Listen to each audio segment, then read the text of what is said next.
students, here's something that is really interesting. Can you believe that even in today's world there are several people who live by hunting and leading a nomadic life?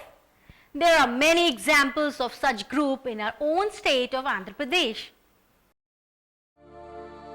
The Chenchus and Yanadis are two groups of people who lived the life of the early people until very recently.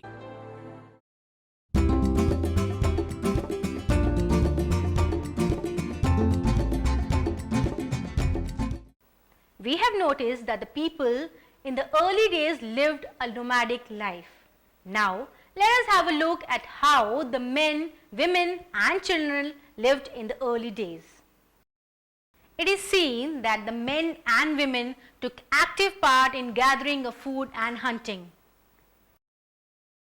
The women and children were very active in the early days in hunting small animals and food gathering.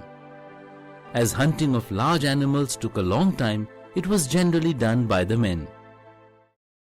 The people in the olden days strongly believed in sharing. The food that was collected from hunting was shared among the various members of the group.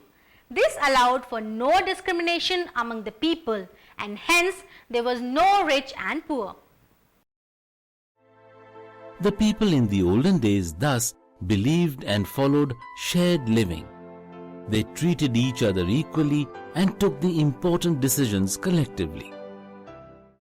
Although the people in the early days depended on the forest for everything, but they also had so much respect for the forest. The people in the early days worshipped animals, rivers and hills and showed their respect towards the forests.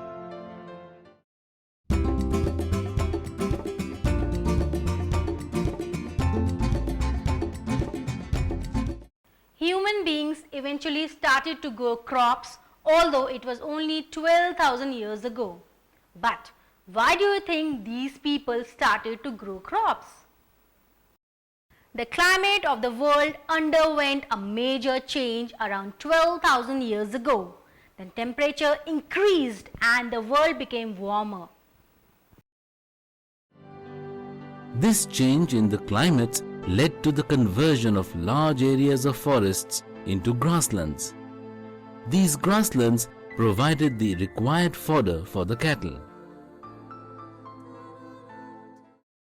These grasslands also provided grains that could be consumed by human beings. Now, let's look at how man started to learn growing crops and domesticated animals.